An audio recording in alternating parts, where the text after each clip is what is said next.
c'est Raphaël. Je suis technicien sur le spectacle L'étranger de Camus. Alors, mon prénom c'est Ken Michel. Je suis comédien et je suis responsable de la compagnie Le Millefeuille, compagnie de théâtre professionnelle. Je suis régisseur, c'est-à-dire que c'est moi qui gère la lumière. Donc c'est moi qui ai créé les lumières en fait du spectacle et qui me retrouve à devoir régler les projecteurs, mettre des gélatines, choisir les couleurs, les intensités.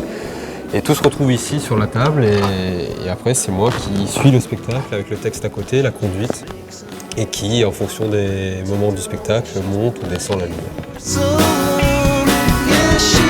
Le statut d'intermittent du spectacle, alors il y a 2 statuts qui dépendent des annexes 8 et 10 de Pôle emploi.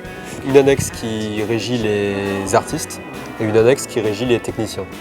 On est intermittent du spectacle du moment qu'on fait un seul cachet. Un cachet c'est quoi? C'est quand on joue en général, on fait 12 heures déclarées, voilà. Ou alors quand on répète de façon moins fréquente. Pour avoir le statut d'intermittent du spectacle, il faut faire 507 heures en fait, donc 43 cachets environ de 12 heures en 10 mois et demi. Je crois qu'il y a des alternances pour les techniciens et il me semble qu'il y en a même pour les artistes. C'est le compagnonnage et c'est à Lyon en fait. Alors il y a le salaire minimum, comme pour tout travail normal, le SMIC en fait, tout simplement.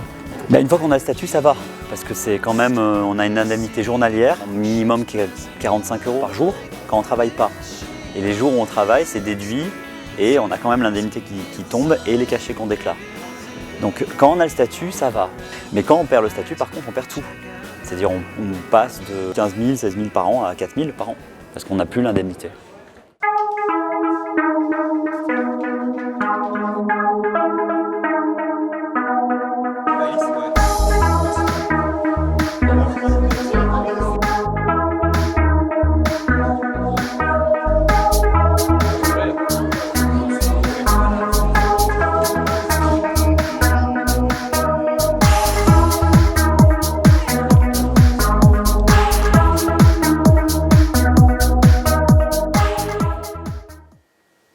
J'ai reçu un télégramme de l'asile.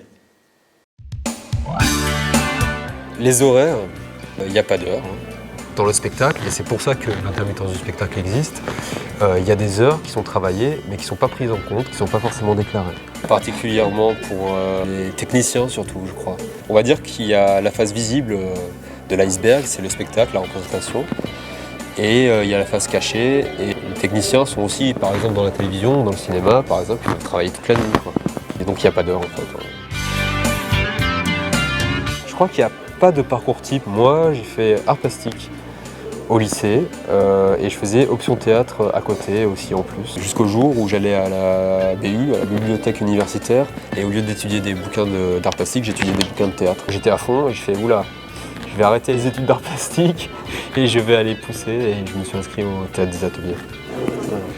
Alors, j'ai fait la formation de monsieur Alain Simon à Aix-en-Provence, la compagnie d'entraînement, qui est juste un an de formation, c'est en compagnie. C'est-à-dire on a un cahier des charges, tel mois on présente un conte, tel mois on présente les monologues, et puis il y a une création à la fin de l'année.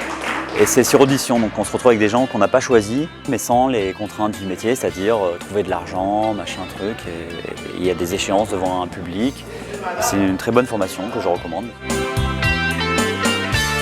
Alors au début, il y a forcément quelqu'un qui va te dire « t'as du talent, il faut que tu fasses ça, etc. » Je crois que le travail, c'est ce qui prime en fait. Dans n'importe quel domaine, à un moment donné, il faut se retrousser les manches et travailler, quoi.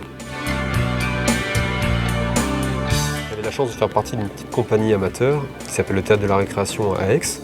Et c'était vraiment une aventure un peu globale. On installait les lumières, on faisait la créa lumière, donc j'avais l'occasion de toucher les projecteurs, les mettre, de tirer les câbles, de voir comment ça se passait derrière là-haut à la régie, etc. C'est comme ça que j'ai commencé, que ça m'a intéressé.